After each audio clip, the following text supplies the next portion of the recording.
1. Zohran Mamdani's Democratic meeting, wins, worries, and what's next?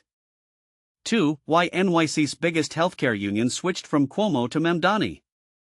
1. Zohran Mamdani's Democratic meeting, wins, worries, and what's next? Zohran Mamdani's rising star, a new hope for New York City? In a significant move for his campaign, Zohran Mamdani, who is widely regarded as the likely Democratic candidate for mayor of New York City, met with Congressional Democrats in Washington on Wednesday.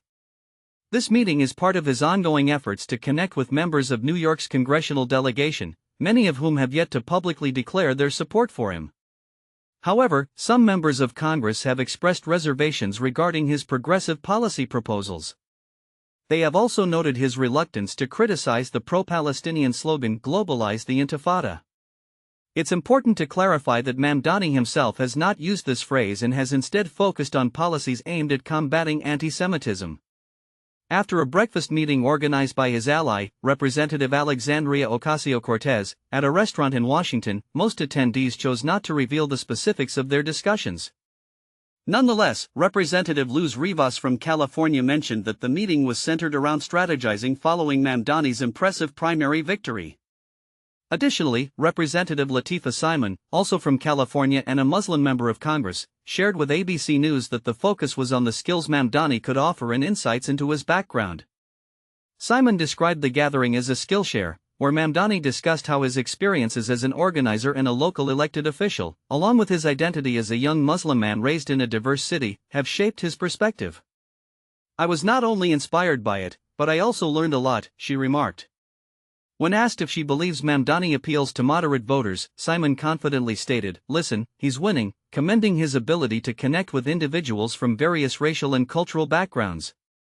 House Minority Leader Hakeem Jeffries from New York remains non-committal about endorsing Mamdani but is scheduled to meet with him in New York this week.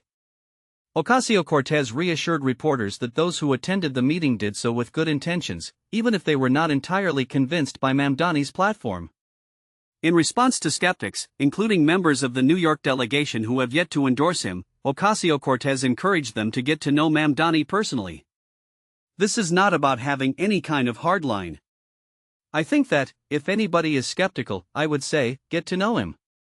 Once you get into a room with him, kick the tires yourself and make your own assessment, instead of just kind of making assessments from what you may see on television," she advised. Later, while leaving a voting session at the Capitol, Ocasio-Cortez noted that the controversial phrase "Globalize the intifada" was not discussed during the meeting. Mamdani has faced scrutiny for comments he made regarding this contentious phrase during a podcast appearance on The Bulwark. He suggested that such phrases could reflect a commitment to standing up for Palestinian human rights and expressed a reluctance to delve into the permissibility of language.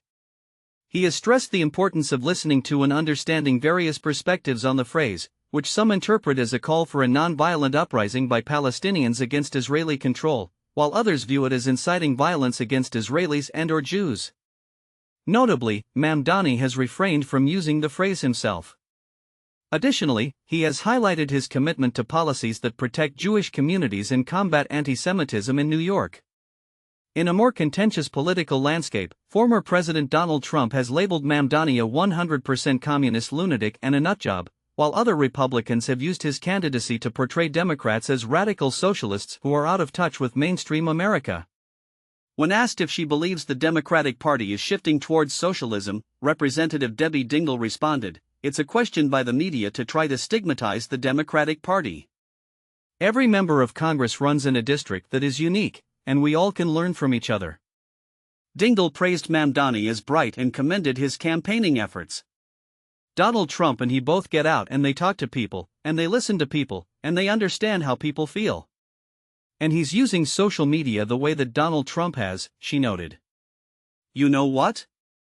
All of us in life have different perspectives, different experiences. Everybody can learn from if we take the time to listen to each other, see what they're doing. Learn. We can all learn." Despite the support, some congressional Democrats still harbor doubts about Mamdani.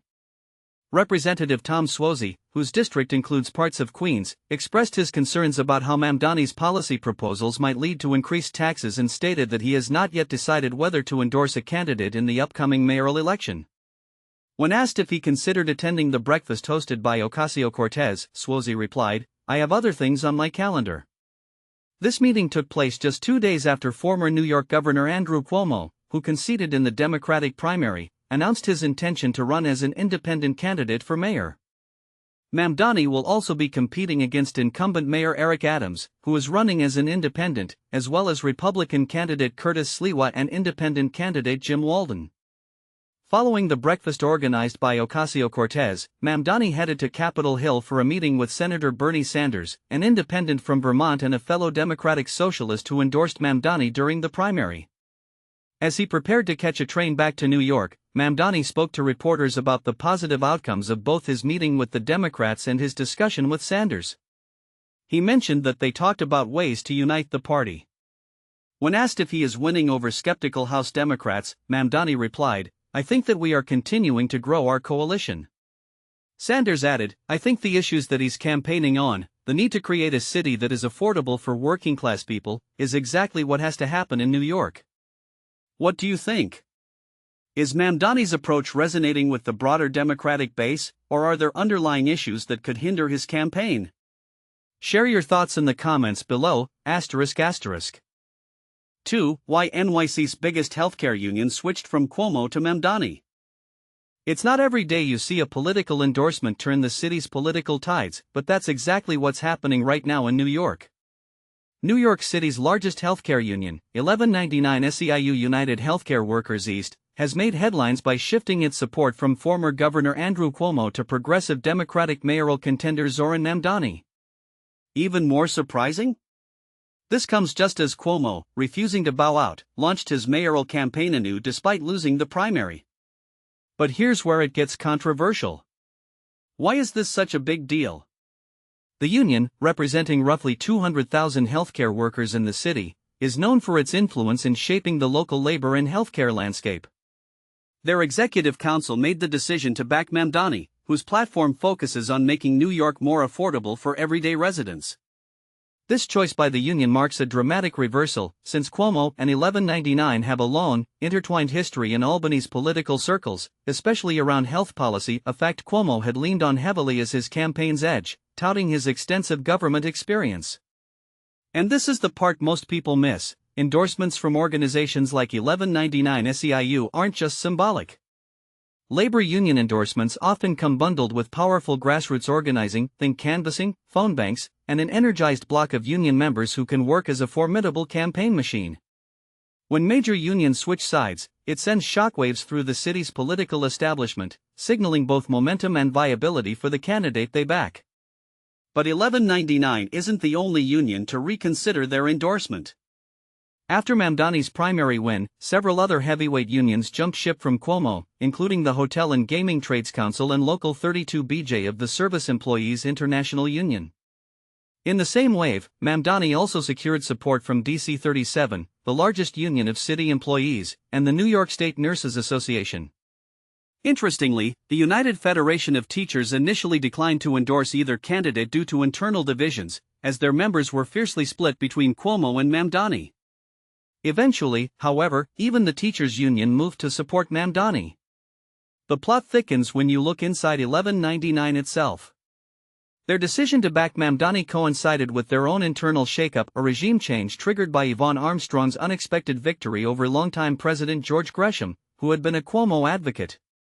Armstrong, who cut her teeth in 1199's long-term care division, wasted no time clarifying the union's direction, declaring, "Working people across New York City are uniting to defend our neighborhoods and our city from unprecedented attacks from extremist politicians and their billionaire donors." Her comments framed Mamdani as the candidate best positioned to stand up to what she characterized as threats coming from Trump administration allies.